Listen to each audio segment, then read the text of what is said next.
E nós vamos, então, ver essa introdução do módulo, lembrando sempre que, embora eu tenha dito que o fio condutor, esse diálogo, fé e razão, num modo bem amplo, mas sempre o nosso objetivo final, né, é entender a fenomenologia de Russell e depois entender o que Edith Stein, como ela, aplicando essa fenomenologia na análise do que é o ser humano, a pessoa humana, ela ainda conseguiu aprofundar e como ela pode ser, o pensamento dela pode nos ajudar a entender o nosso tempo presente, a nossa vida, né? Não então como uma pura teoria que a gente quer conhecer apenas por um deleite intelectual, mas algo que, voltando, né, àquela percepção do que era a filosofia no início, respostas que tenham a ver com a orientação que a gente dá à nossa própria existência, né? É isso que eu acredito que a filosofia faz, é isso que ela faz comigo, né? E cada vez mais ela vai fazendo isso. Então, é o que eu tento passar para vocês. Então, a gente vai falar um pouquinho da filosofia cristã e Idade Média e vamos ver esses pontos que foram colocados pela pergunta que foi feita antes da aula, né? Os primeiros cristãos, a gente já começa a notar esse diálogo entre a fé e a razão, na atitude dos primeiros cristãos, que quando tinham que se fazer compreender pelos pagãos, né, quando eles tinham que falar da revelação deste Deus, que apesar de ser um Deus totalmente transcendente, se quis, por livre vontade, por amor ao ser humano, se tornar imanente, então uma transcendência se torna imanente, sem deixar de ser transcendente, então algo que a razão natural nunca ia conseguir chegar sozinha, né? A razão natural sabe o que é transcendente, sabe o que é imanente, mas um transcendente que é ao mesmo tempo imanente, só a revelação. E quando os primeiros os primeiros cristãos tinham que falar dessa revelação, eles não iam poder, para quem não era judeu, eles não iam poder falar de Moisés, dos profetas, porque a gente sabe que o povo judeu teve toda uma preparação para receber a revelação, né? E o que eles faziam? Eles recorriam ao conhecimento natural de Deus e à voz da consciência moral de cada ser humano. Então, a gente vê como um primeiro grande exemplo São Paulo, no Areópago, quando ele vai falar da revelação de Cristo, né, para os gregos, ele vai ligar o seu discurso ao pensamento dos filósofos, contrapondo ele aos mitos e aos cultos mistéricos.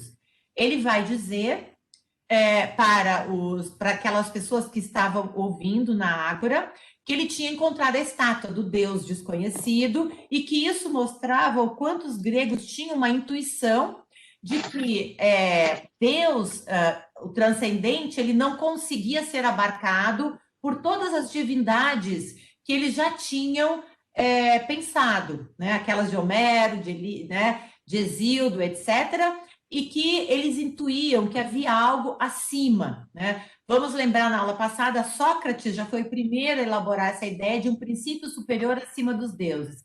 E Paulo toma esse discurso de Sócrates dizendo: este princípio superior acima dos deuses não é um princípio abstrato, mas é uma pessoa que nos foi revelada, é um pai, é um Deus que é pai, que se fez presente na história. E aí, quando ele fazia esse discurso, isso está escrito lá no Atos dos Apóstolos, os gregos entendiam e diziam: realmente isso faz sentido para nós. Só que daí, quando Paulo dizia, mas esse Deus é o Cristo, Jesus, que morreu e ressuscitou, quando ele falava na ressurreição, ele entrava no discurso dos mitos e dos cultos mistéricos, porque a razão natural não tem como pensar sobre alguém que morreu e ressuscitou, porque isso é algo que a gente chega pela fé. Nunca ninguém morreu e ressuscitou, e isso foi compreendido por todo mundo pelos cinco sentidos e se tornou algo estudado pela ciência, etc., né? Mas isso é uma experiência que se tem, por isso que se diz, né, os papas dizem que os últimos papas colocam isso bem em evidência, que a nossa relação com Deus é uma relação pessoal, que a gente tem um encontro pessoal, e não é uma religião do livro, né? Porque não são teorias sobre a ressurreição, né?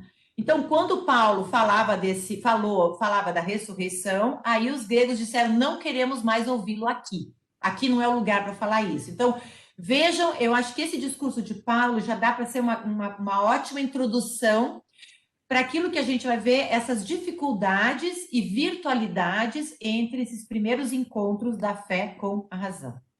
Então, nós temos nesse mapa o fim da Idade Média, que foi quando o fim, desculpa, da Idade Antiga, onde a gente tinha duas correntes paralelas que, de certa forma, seguiram o mesmo movimento do intelecto, né? Movimento da razão, do logos, da ratio, do logos ampliado, não estou falando de intelecto ainda matemático, como é na modernidade. O monoteísmo, porque na experiência de fé do povo hebreu, eles saíram de uma crença em vários deuses, né? Abraão teve uma relação com Deus, Deus apareceu para Abraão, ouviu a voz de Deus e falou: Abraão, larga sua terra, deixa tudo, pega suas coisas e vai em busca e para aquele lugar onde eu te mandar, um lugar que você não sabe ainda. Lembra um pouco aquele poema de Parmênides, pega a carruagem, as musas e tal, e olha essa caminhada no deserto, que não é uma distância tão longa, durou 40 anos, então vejam que é, no fundo, o quê?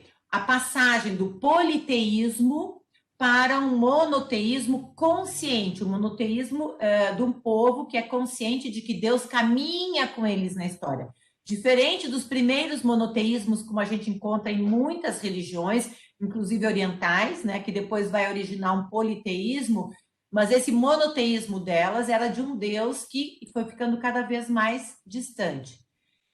Já o monoteísmo bíblico, ele é aquele em que Deus se torna um transcendente que caminha com o povo na história. Então, veja, já prepara o povo para receber, olhar para um bebê numa manjedoura e reconhecer que isso pode ser Deus, né?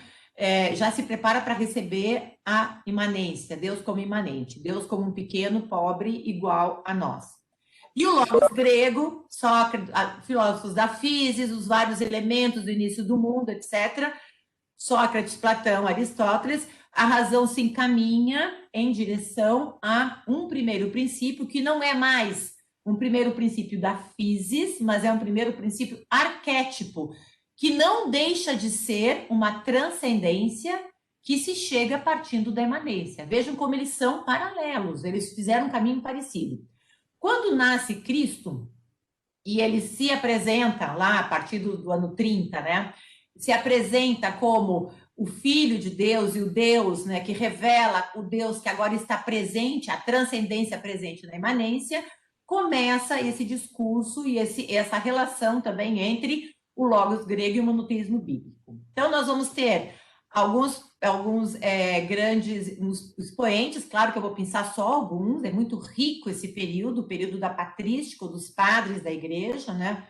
Dos que precedem os padres, aí a gente vai ver depois, lá o ápice de Santo Agostinho, mas temos o apóstolo Paulo, como eu falei, desse discurso do Areópago, que é muito importante, Fílon de Alexandria, Santo Irineu, Tertuliano, né, que vão apresentar o cristianismo, né, como a possibilidade de diálogo entre a razão e a fé. São Paulo vai ser aquele que vai apresentar o cristianismo como a religião verdadeira, né? Ou seja, não com a religião dos mitos e dos cultos mistéricos, mas como a religião que, embora não possa ser esgotada totalmente pelo ser humano, porque o ser humano tem um intelecto finito, e a religião, ela nos liga, religião vem de religare, né, de religar, nos liga com o Deus que é infinito, mesmo imanente ele continua infinito, então ele é um mistério também, né? Mas ele vai apresentar esse Deus como tendo se mostrado a nós, né? E por isso nós somos capazes de falar dele como o único Deus, né? Quando Jesus se apresentou, ele não falou: eu sou um entre os outros deuses, um entre os outros caminhos, uma entre outra possibilidade de vida. Ele falou: eu sou o caminho, a verdade, a vida, né? Então, São Paulo, usando os argumentos da razão natural, dos gregos que ele aprendeu, São Paulo teve dois preceptores, dois professores, Um que era um rabino e o outro que era um professor grego. Então, ele conhecia bem a filosofia grega e a cultura grega. Por isso que São Paulo foi aquele que levou a cultura, desculpa, a boa nova para os povos não judeus.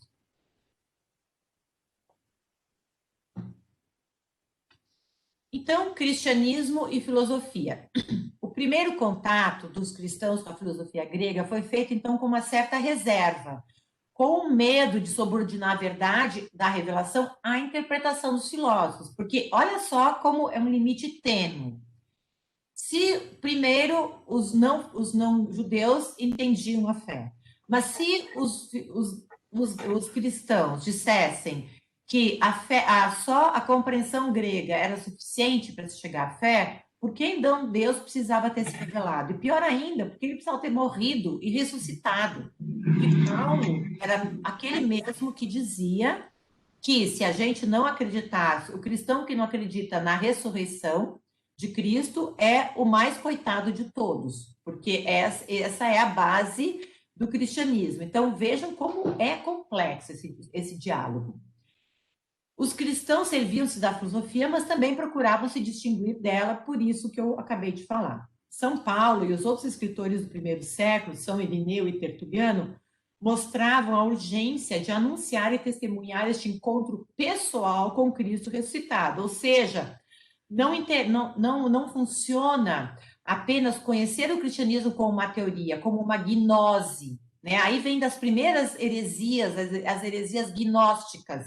Né? O cristianismo não é uma iluminação metafísica que a gente chega pela razão, mas é um encontro pessoal com este Deus. Né? Mas a gente, para ter esse encontro pessoal, a gente não tem esse encontro pessoal apenas com o nosso sentimento, porque nós modernos separamos intelecto e sentimento, mas o nosso encontro pessoal, ele é com todo o nosso eu, inclusive com a razão. Então, a razão grega, ela ajuda a ter este encontro pessoal com Cristo. Não é à toa que a história foi, de certa forma, difundindo a cultura helênica por todo o mundo, né? Que depois passou a ser domínio do Império Romano e que depois, mais tarde, foi ter o domínio do Império Cristão. E o cristianismo pode ser entendido em todo esse império pela base helenística que estava lá, porque esse império não era judeu. Então, eles mostram que esse encontro pessoal também com Cristo também respondia às questões sobre o sentido da vida, até então insolúveis para os filósofos. Os filósofos gregos conseguiam chegar até uma primeira causa, um primeiro motor imóvel, um primeiro demiurgo que encontrava a natureza caótica e dava forma a ela e criava o universo. Mas eles diziam, não é possível pensar algo, um ser que dê origem ao ente, a tudo que existe a partir do nada. Então, os gregos, a razão natural consegue chegar até a possibilidade de uma causa, um relojoeiro, né, um motor imóvel, um demiurgo que está fora do tempo e do espaço e que produziu tudo que existe aqui. E que provavelmente vai nos acolher depois. Isso Sócrates falou lá no discurso dele antes de morrer. Mas não permitia entender de onde surgiu tudo. E Cristo revela que este Deus Pai Criador, né, na relação de amor da Santíssima Trindade, foi Agostinho que colocou isso em fórmulas, né, teológicas, foi o primeiro grande teólogo. Na relação de amor entre Pai, Filho e Espírito Santo, eles criam o universo inteiro, do nada. Né? Então, a gente vai ver os primeiros filósofos que tiveram contato com a filosofia, com o cristianismo, ficaram maravilhados em poder responder aquilo que para eles era quase um sofisma, era algo que era insolúvel. Né? Então, o que a gente tem? Os padres da igreja vão ser os primeiros grandes pioneiros desse discurso, desse diálogo. São Justino, Santo Irineu, São Clemente de Alexandria, Tertuliano, Orígenes, os padres capadócios, né, lá na Turquia, São Basílio Magno, São Gregório de Nissa, São Gregório de Nanciano, Santo Agostinho vai ser o grande ápice, né? E aí já numa transição para a escolástica Dionísio Areopagita, um queridinho da Edith Stein. Bom, Santo Agostinho foi muito querido da Edith Stein, ela trabalhou muito, usou muito as obras dele para aprofundar o que é a pessoa humana, porque Santo Agostinho foi quem utilizou a palavra pessoa, que em grego significa máscara, que usavam para o teatro, para falar das três pessoas da Santíssima Trindade. Então, ele teve... E a partir daí o termo pessoa foi aplicado ao ser humano e depois vinculado à dignidade da pessoa humana, inclusive lá na Declaração dos Direitos Humanos, né? Que teve como fundamento essa base cristã do conceito de pessoa. E Dionísio Areopagita foi um dos filósofos que Edith Stein utilizou. Ela tem um escrito sobre os caminhos que Dionísio Areopagita fala por serem possíveis pela razão filosófica até Deus, né? Até acolher a revelação para dar aquele último passo. Então, eu vou falar um pouquinho de cada um, só para a gente ter um pouco de ideia. Estou fazendo um mapeamento, né, que vai nos permitir entrar na ideia de moderna, contemporânea, para depois a gente entender o que Russell fez, né, e o que Edith Stein fez também. Então, São Justino foi o pioneiro nesse encontro positivo com o pensamento filosófico.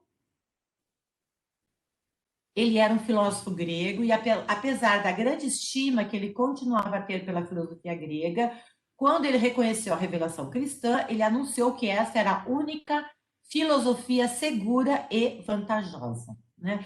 Essas personagens, eu estou tirando essas frases da Fides Ratio, porque são muito boas, mas quando eu trabalhei com esses temas no seminário, eu peguei os textos desses próprios autores também. Então, minha fonte não é apenas a Fides Ratio, mas são os textos de história da filosofia, né? Utilizo aqui nos slides a Fides Ratio porque elas são muito bem construídas, porque João Paulo II, que escreveu essa encíclica, né, a quatro mãos, certamente com Bento XVI, quando era o Ratzinger, né, seu grande amigo, ele é um fenomenólogo, então ele procura ver o que é positivo em todos os filósofos, todos os pensadores, inclusive num Nietzsche, num Freud, num Marx, etc. Então, eu acho que, inclusive, na Fides Ratio, a gente tem afirmações sobre os filósofos bem mais imparciais até nos livros de história da filosofia. Então, eu as utilizo, por isso estou justificando, porque uma filósofa utiliza essas citações, porque elas são muito boas mesmo. Então, São Clemente de Alexandria, que é um outro filósofo, teólogo daquela época, não havia muito essa distinção ainda, estava tudo muito, né, junto, misturado. Ele via a filosofia como uma instrução propedêutica à fé cristã e ao evangelho, que foi chamado por ele como a verdadeira filosofia. A filosofia não completa nem corrobora com a verdade cristã, não é que uma complementa a outra, uma vai até aqui e a outra depois vai até lá, mas ao buscar a sabedoria e a retidão da alma, a filosofia vem em auxílio da defesa da fé cristã, uma defesa que ela é importante para os outros e para a gente mesmo. Por quê? Porque a fé, embora seja um assentimento, e não um sentimento, mas um assentimento que a gente faz com a razão, como a fé ela não se apoia naquilo que a gente percebe pelos cinco sentidos, a gente necessita um fundamento para ela. E a razão natural pode vir em auxílio dessa necessidade que é humana, né? O intelecto finito, a gente viu lá na Redice Completa, ele pensa por indução e dedução, né? E ele dá aquele salto qualitativo para as essências, os arquétipos, as verdades. Então, quando a gente recebe algo que vem de cima e não do mundo empírico, mesmo assim, a gente precisa aplicá-lo no concreto para continuar pensando ele como verdadeiro. Por isso, o que foi mais importante no início do cristianismo não foi essa visão que os filósofos tiveram da fé verdadeira, mas quando a gente lê os Atos dos Apóstolos, vamos lembrar que os cristãos eram conhecidos pelo seu testemunho, porque o testemunho é algo que vem pelos cinco sentidos, né? Está escrito lá no Atos dos Apóstolos, vejam como eles se amam, né? Não vejam como eles conhecem o Deus verdadeiro, veja como eles são filósofos maravilhosos. Ninguém falava isso dos cristãos, mas vejam como eles se amam, vejam como os mártires vão para a morte sem medo, né? um queimado vivo diz, pode virar de novo, né? Então, isso era um testemunho, né? Que chega pelos 5 sentidos. Então, a fé não é um descolamento da realidade. Ao contrário, a verdadeira fé, ela tem que ser a fé nesse Deus que caminha junto com a minha história. Então, ela tem que ser uma fé vivenciada. Isso é o cristianismo. O resto é gnose, né? São teorias sobre Cristo, mas não é o cristianismo. Então, a filosofia, a gente precisa da filosofia em auxílio à nossa fé. Quem tem uma fé extremamente madura pode ter esse auxílio pelo testemunho, pela vida dos santos, mas alguma coisa a gente precisa. Aquela coisa de eu sou cristão só comigo, eu rezo para o meu Deus, eu não preciso ir à missa, eu não falo com ninguém, isso também não é o cristianismo. O cristianismo é essencialmente uma religião comunitária, assim como é o ser humano, né? Eu só o vivo se eu vivo comunitariamente. Se eu não vivo comunitariamente, não estou vivendo aquilo que a gente entende por cristianismo. Isso não significa que eu não vou atingir os céus, me encontrar com Cristo, etc. Mas o cristianismo, tal como, inclusive, como é entendido de modo mais profundo pós-Concílio Vaticano II, é esse em que há o diálogo entre a nossa razão natural e a revelação da fé, em nós mesmos e também no palco da vida. Uma igreja que dialoga com as ciências, que dialoga com as outras teorias, com as outras filosofias. Orígenes também foi um outro grande filósofo que vai recorrer à filosofia platônica para argumentar contra os pensamentos do filósofo Celso. Celso foi o primeiro filósofo a negar explicitamente a divindade de Cristo, a escrever sobre isso. E por isso Orígenes, com essas sentenças, ele começa a esboçar uma teologia cristã. O que é a teologia cristã? É a tentativa sempre a ser realizada, nunca acabada nela mesma, por isso os teólogos têm que ter uma atitude de humildade, assim como os filósofos, porque a teologia nunca vai esgotar a revelação, mas é uma tentativa de entender a revelação. Por isso, tanto os teólogos quanto os filósofos podem servir de apoio para nós subir nos ombros deles e entendermos mais profundamente. Então, a teologia foi criada para isso, para poder dialogar com aqueles pensamentos que eram contrários àquilo que Cristo tinha anunciado, para mostrar, pela razão natural, primeiro, e depois pelo testemunho que se tinha da vida de Cristo, como aqueles argumentos não eram válidos. Então, veja, utilizando a razão natural. Para os gregos, a teologia significava um discurso racional genérico sobre a divindade. Lembram que quando tinha aquelas 3 questões de onde eu vim, para onde eu vou, que é o ser humano, eu falei que no início, que de certa forma são as 3 grandes correntes dos pensamentos das ciências, é a cosmologia, a teologia e a antropologia, né, e psicologia também, depois ficou mais reduzida. Mas, no fundo, a teologia era o estudo sobre o fim de todas as coisas, né? Que os gregos já percebiam lá desde o início com Sócrates, que era o mesmo local da divindade. Lembrem de Parmênides, ele foi elevado, né, a algum local pelas musas para encontrar a deusa que revelou a ele a verdade. Então, Aristóteles considerava a teologia como o apogeu do discurso filosófico, né? Seria a proto-filosofia, né? Que depois foi chamada de metafísica, que é a filosofia sobre os primeiros princípios e os fins últimos de todas as coisas. À luz cristã, esse mesmo termo passou a significar algo totalmente novo.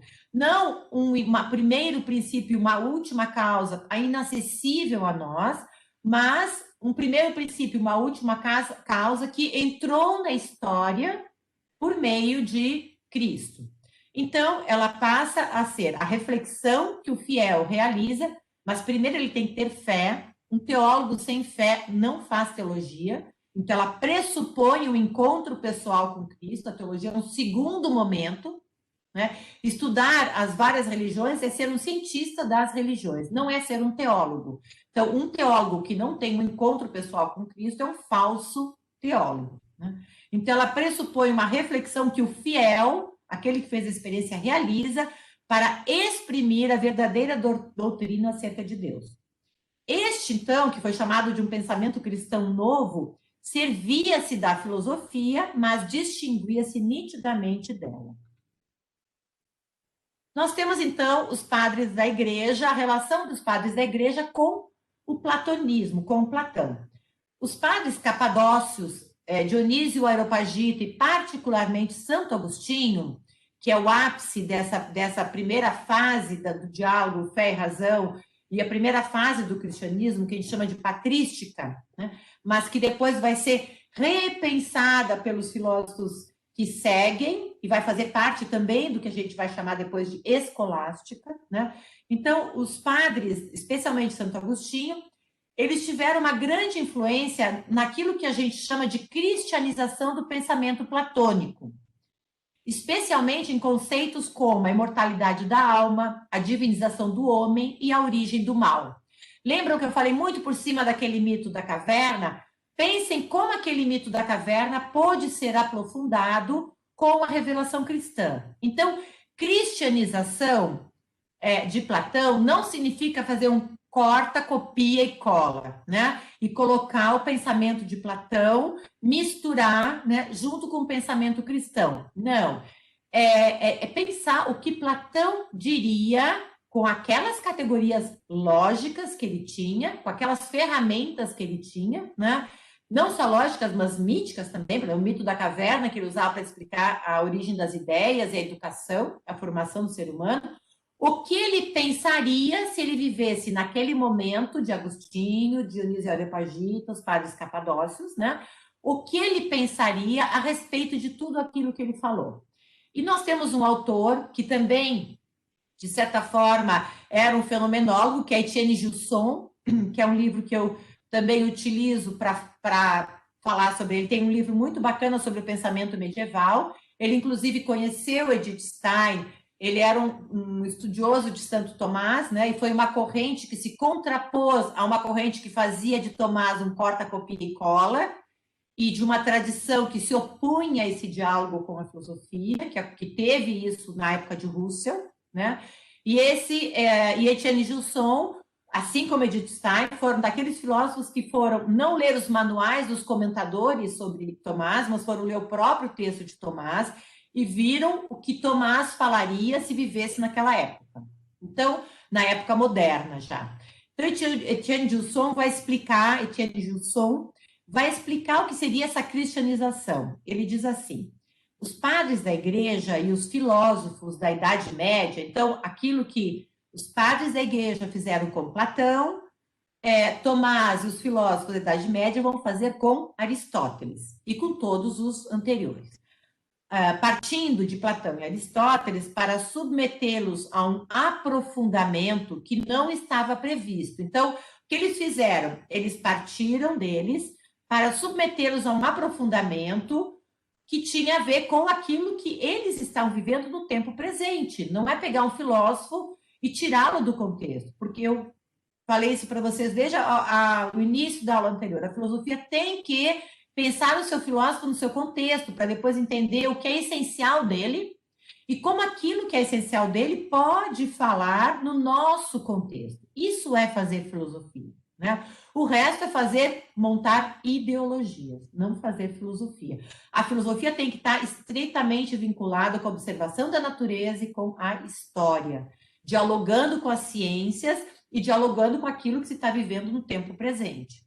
Então, ele diz, com isso a gente consegue submeter um Platão e um Aristóteles a um aprofundamento não previsto, a fim de torná-los mais conformes à sua própria essência e ainda mais verdadeiros. Olha que interessante, esse olhar é o olhar fenomenológico que a gente vai estudar lá em Russell e que depois Edith Stein vai entender rapidamente, logo que ela lê Russell, ela entende e vai já começar a colocar em prática para conhecer melhor o que é o ser humano, né? Então, conhecer o Platão e o Aristóteles dentro do seu contexto histórico para botar entre parênteses, né? O que é apenas histórico, ver o que é essencial deles e trazê-los, não sou eu que vou para uma máquina do tempo, eu trago eles para uma máquina do tempo com todo o respeito, na sua essência, e o que eles diriam, os coloco e ouço o que eles diriam do nosso mundo hoje. E é isso que Edith Stein faz com Tomás de Aquino, com Agostinho, com Dionísio Areopagita, porque ela aprendeu com os fenomenólogos. E é isso também que o Bento XVI faz, isso também que o Papa João Paulo II faz, e é essa postura que nos é pedido lá pelos documentos do Concílio Vaticano II, e ainda é tão pouco entendida. Por quê? Porque não é a postura comum que a gente utiliza no nosso dia a dia.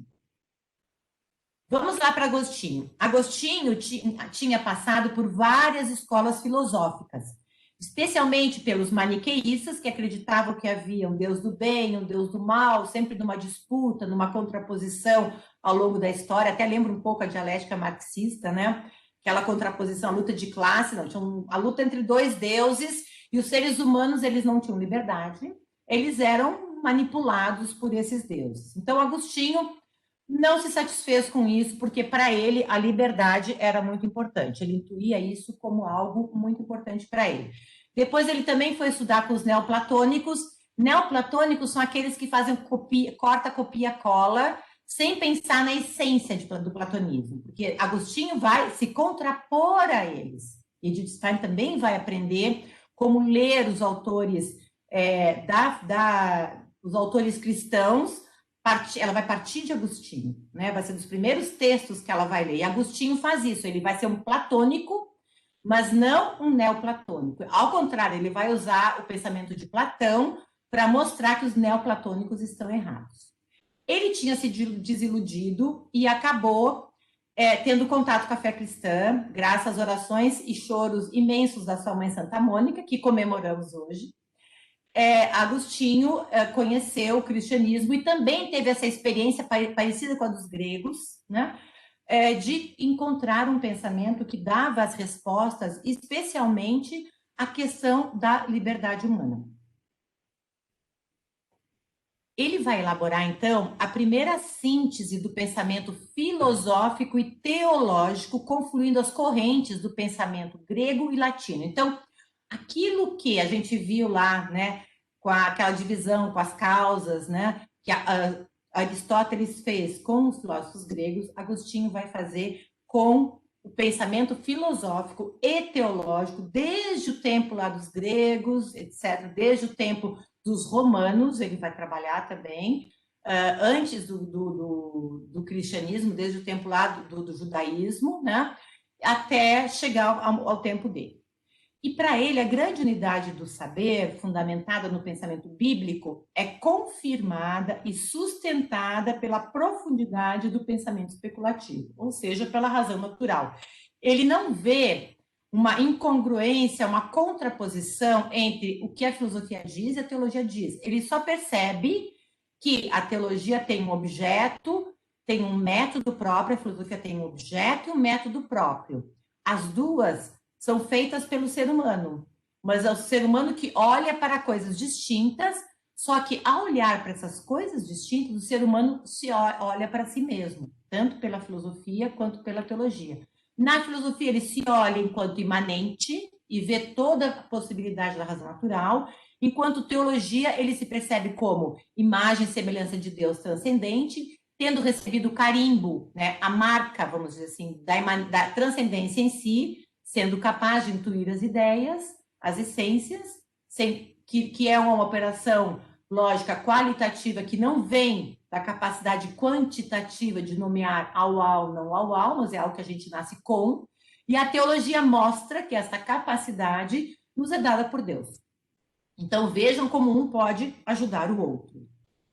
A síntese, então, diz João Paulo II, na Phys et Ratio, feita por Santo Agostinho, permanecerá como a forma mais elevada de reflexão filosófica e teológica que o Ocidente durante séculos conheceu, com uma história pessoal intensa, né, Quem não leu, leia As Confissões de Santo Agostinho, é maravilhosa, ele conta todas as peripécias dele até encontrar a fé cristã, então é maravilhosa, muito. É um tratado de teologia, de filosofia e de psicologia, né? Tem muitos psicólogos, inclusive não cristãos, que trabalham com Agostinho. Então, com uma história pessoal intensa e ajudado por uma admirável santidade de vida, ele foi capaz de introduzir nas suas obras muitos dados que, apelando-se à experiência, antecipavam já futuros desenvolvimentos de algumas correntes filosóficas. Então, Agostinho é considerado por muitos filósofos como o pioneiro das filosofias da existência, né? O existencialismo, mas o existencialismo cristão, né? Que entre eles nós temos lá um Etienne Gilson, um Jacques Maritain e outros filósofos lá do tempo da Edith Stein. Então, eu gosto de fazer essa analogia. Lembra que eu falei que a filosofia é como nadar, né? Então, eu vou usar essa analogia para a gente comparar a filosofia e a teologia. É sempre o mesmo ser humano que faz.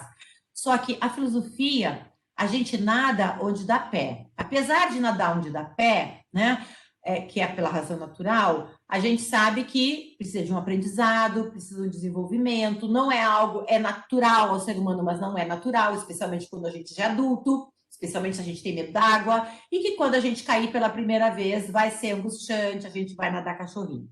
O que é a teologia? A teologia seria o nadar onde não dá pé.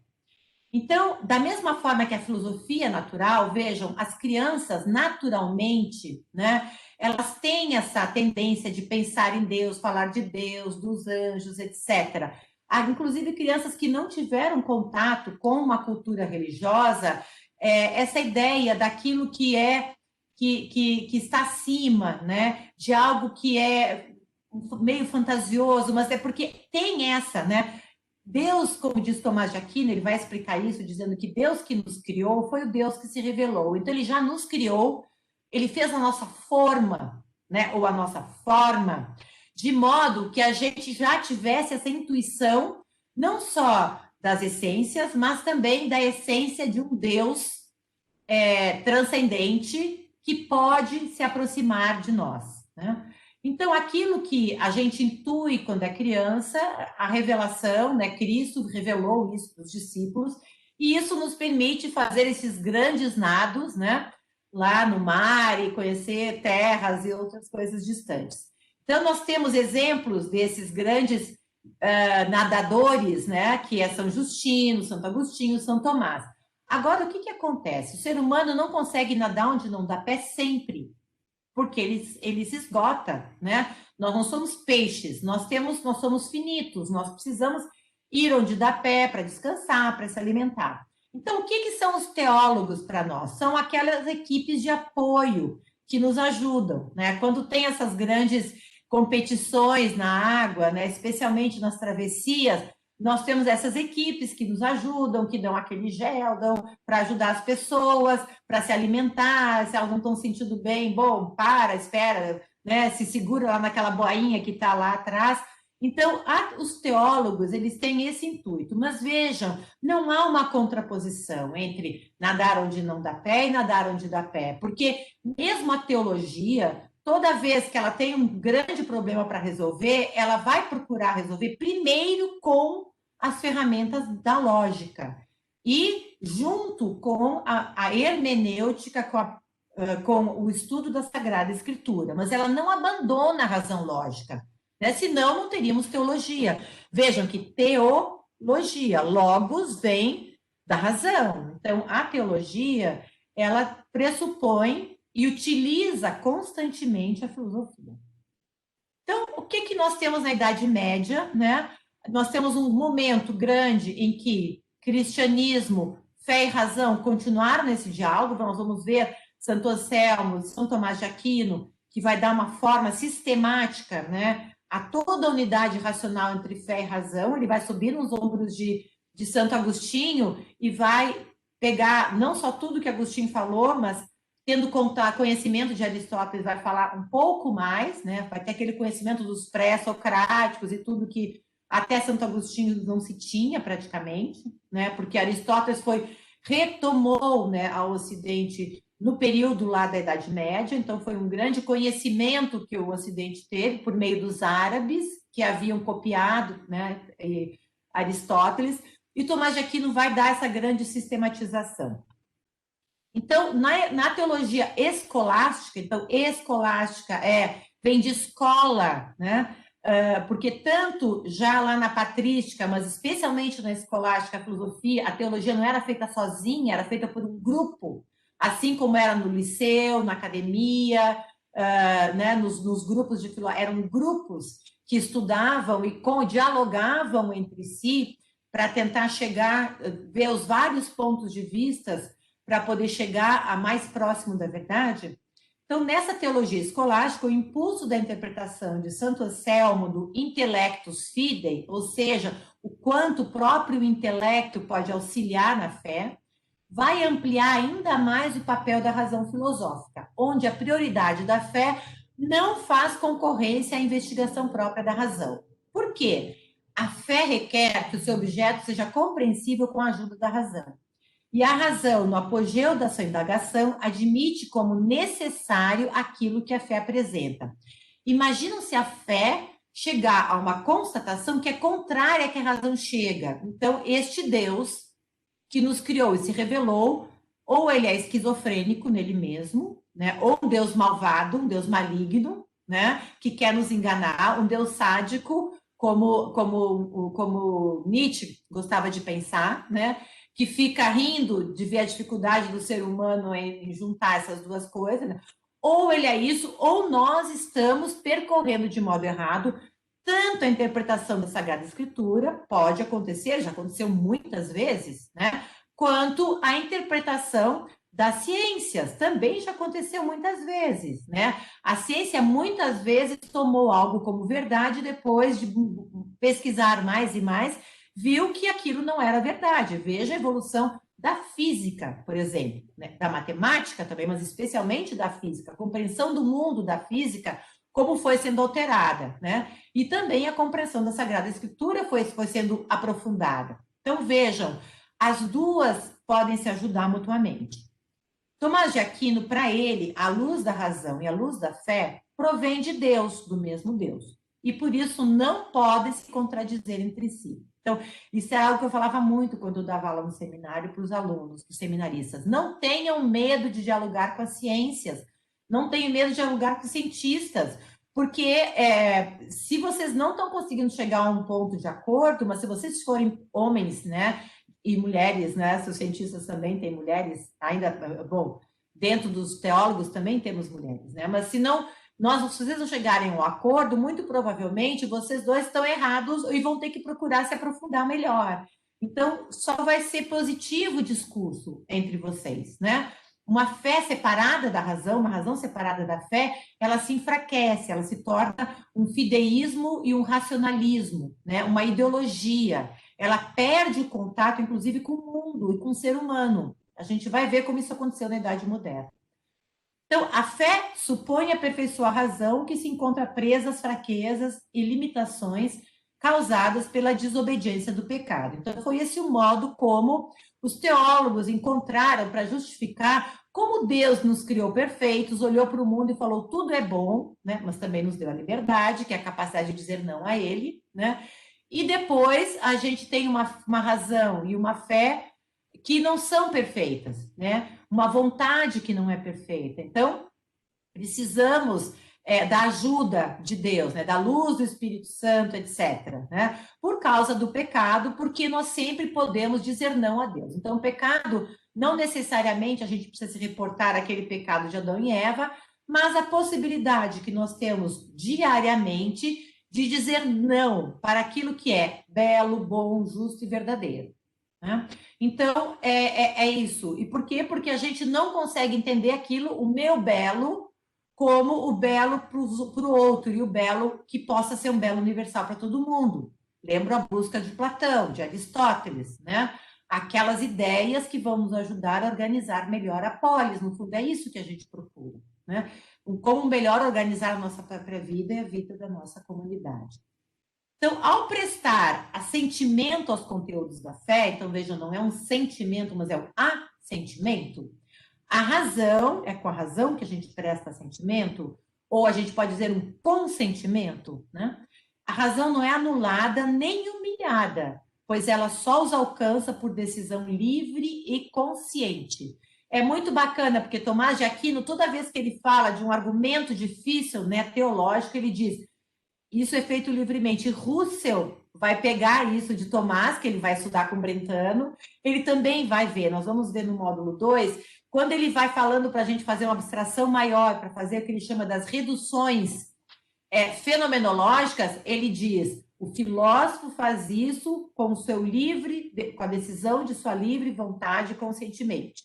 Né? Então, vejam como a liberdade ela é importante. Sem ela, não haveria esse diálogo entre fé e razão.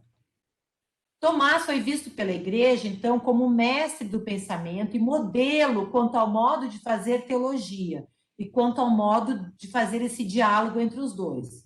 Né?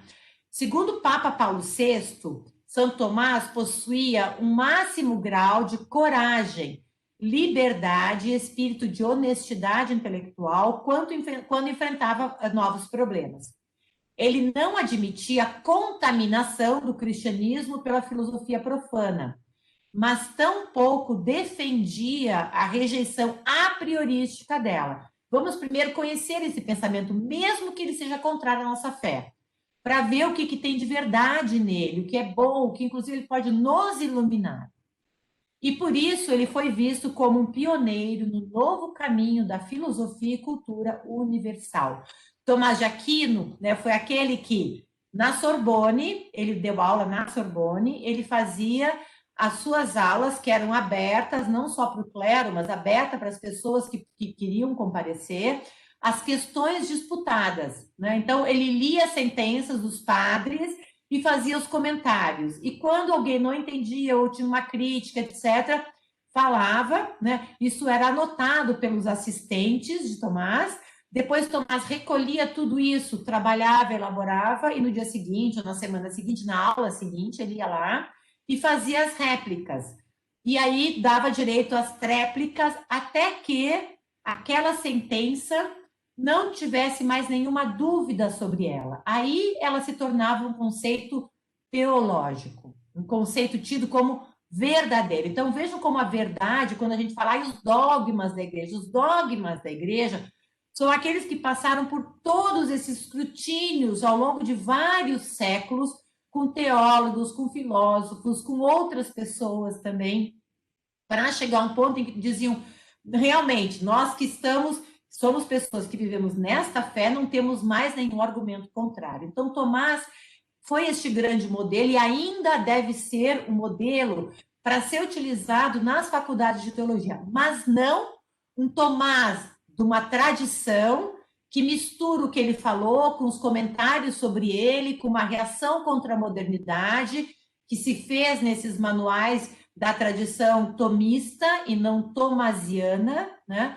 E que não busca conhecer o próprio Tomás e que aí se coloca uma oposição com relação à razão. Nós temos na teologia, infelizmente, felizmente, temos essas duas correntes de Tomás. O Tomás, que é um Tomás olhado nesse olhar fenomenológico, com respeito, que vai até lá ver o contexto, traz ele para cá, né? Um Tomás que aceita o fato de ele ter dito que a mulher era uma alma inacabada e que não diz que Tomás era machista, porque naquela época essa questão não se colocava, a mulher era realmente considerada inferior, tanto que Aristóteles dizia que a mulher não era também um ser humano acabado, ela tinha um dente a menos, né? Essa era a grande observação dele, que ele fez quando ele analisava os seres masculinos e femininos, né? E o dente a menos, eu depois conversei, né, com meu marido, que é médico, obviamente a mulher amamentava, né? Naquela época os grãos se mordia e tinham pedrinhas no meio, então provavelmente as mulheres tinham vários dentes a menos, porque elas tinham menos cálcio no corpo. Então, mas Aristóteles viu que isso era uma prova para dizer que as mulheres não tinham uma alma tão evoluída e por isso elas não poderiam também votar as leis na Ágora, né? E Tomás de Aquino, que usou muito Aristóteles, vai dizer que a mulher ela só serve para procriação e ela é um ser humano que não evoluiu, ela meio que nasceu antes do tempo, né? Mas isso não torna Tomás de Aquino machista, gente, porque era o contexto dele. Na essência dele, não tem nenhum argumento ao contrário, quando ele vai dizer que fomos todos criados à imagem e semelhança de Deus, ele diz homem, mulher, como Paulo também vai dizer, homens, mulheres, negros, gregos, judeus, etc. A mesma observação Edith Stein fez sobre Paulo. Não podemos dizer que eles eram machistas. Então, este olhar traz Tomás de Aquino para cá, que é diferente desse olhar de um fideísmo, de um tradicionalismo que quer pegar Tomás e fazer com que o mundo de hoje viva como o mundo que Tomás viveu. Isso é completamente errado. Então, Tomás amou desinteressadamente a verdade, né? Procurou por todo lado, inclusive nas teorias, nas heresias, nas teorias gnósticas, né? e agnósticas, que não concebiam a ideia de um Deus, onde ela podia se manifestar, botando em relevo a sua universalidade. Ele reconhecia, então, que existiam duas formas complementares de sabedoria. Esse foi o grande passo que Tomás deu. Até Agostinho começou a ajudar nesse diálogo, eles foram entendendo, e Tomás disse, bom, agora já estamos num quadro mais maduro do que é a filosofia, do que é a teologia, então elas são duas formas complementares de sabedoria, mas elas só são complementares porque elas se respeitam reciprocamente. Então, não é que elas são ontologicamente complementares. Quando a gente diz que duas coisas são complementares, é que falta uma numa e essa outra vai dar aquilo que falta. Essa que falta, a outra vai dar. Quando a gente diz que elas são duas formas de sabedoria complementares, significa que, por se reconhecerem no mesmo nível, né? No mesmo nível de dignidade, né? Elas podem, então, uma respeita o que a outra diz e, por isso, elas vão trabalhar juntos. Este é o modo que Tomás de Aquino viu, este é o modo que João Paulo II viu a relação entre fé e razão, este é o modo que Edith Stein vê a relação entre o homem e a mulher, né? E este é o modo que também João Paulo II vai falar lá na Teologia do Corpo, que deve ser a relação entre marido, esposa, homens e mulheres, pais e filhos, etc. Uma relação de reciprocidade no mesmo âmbito, para que um aceite o outro como ações complementares, né? Que a capacidade, então, da filosofia, a capacidade do intelecto de examinar a realidade dentro dos seus limites naturais, com seu método, né? E a teológica se fundamenta na revelação e examina os conteúdos da fé, alcançando o mistério de Deus. E eu botei como observação, que na aula passada eu só falei, essa dupla via de acesso do conhecimento humano, ela é proclamada, ou seja, é algo que passou pelas réplicas e tréplicas, e aí se tornou objeto de um concílio, Concílio Vaticano I, que foi convocado por Paulo Pio IX, e saiu dele a Constituição Dogmática Dei Filhos. Se vocês entrarem em PDF, né, Constituição Dogmática Dei Filhos, tem em português, lá de 1870, né, sobre a fé católica. Nela, a Igreja também vai condenar os erros do racionalismo, do ateísmo e do materialismo, né? Ela não vai condenar de modo a priori, né, a prioristicamente, todas as correntes racionalistas, todas as correntes ateias e todas as correntes materialistas, mas ela vai condenar os erros que existem nessas correntes, como depois João Paulo II e Bento XVI vão exaltar as boas coisas que existem nessas correntes. Então, na Idade Média, foi o lugar onde surgiram as primeiras universidades, e a teologia começa a se relacionar mais diretamente com as outras formas de pesquisa e saber científico.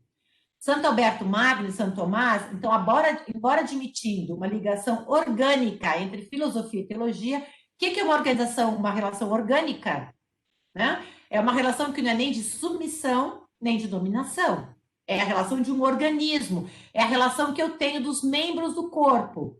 Esta mão direita com esta mão esquerda. Né? Isso é uma relação orgânica. Então, há uma relação orgânica entre as duas. Eles também foram os primeiros a reconhecer a autonomia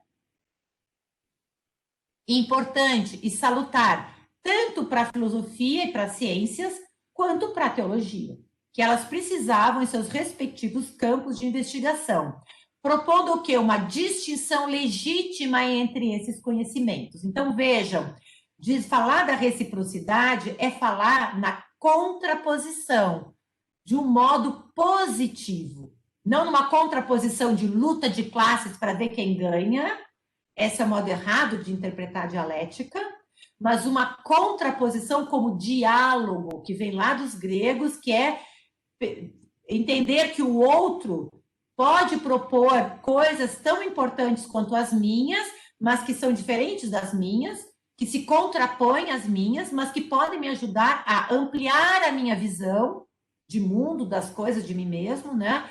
Ou reformular a minha visão, para os dois lados. Então, eu adoro essa frase dos anões, dos homens, dos gigantes, que eu sabia, achava que era de Newton, depois eu descobri no livro do Gilson, que é a última frase do livro dele sobre a ideia medieval, que ela foi criada por um pensador medieval, Bernardo de Chartres, do século XII. Né?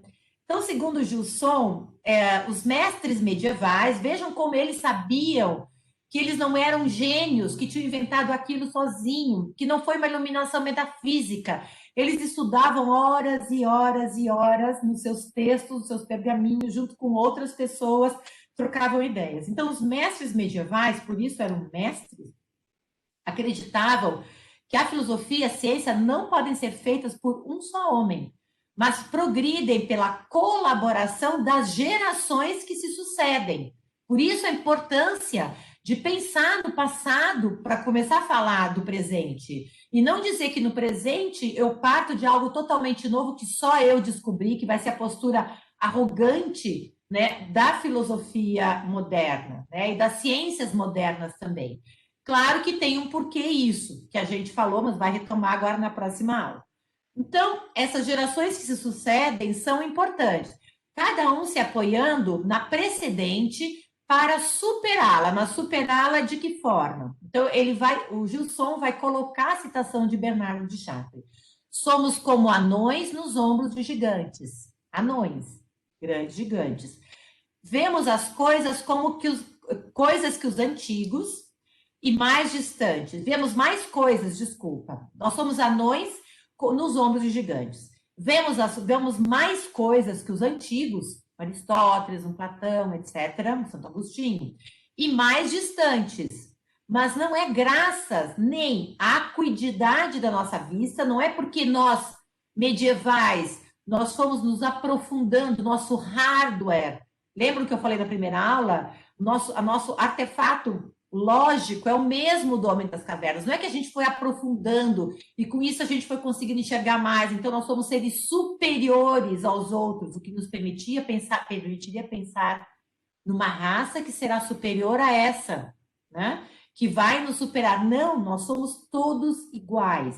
Então, não porque a gente enxerga melhor, nem porque a gente olha, está mais alto do que eles, mas por eles nos carregarem e nos alcançarem com a sua estrutura gigantesca. Então, a gente só vai conseguir olhar a mais, olhar de uma outra forma, se a gente subir nos ombros desses grandes gigantes. Então, a proposta desse primeira volta na história da filosofia, né?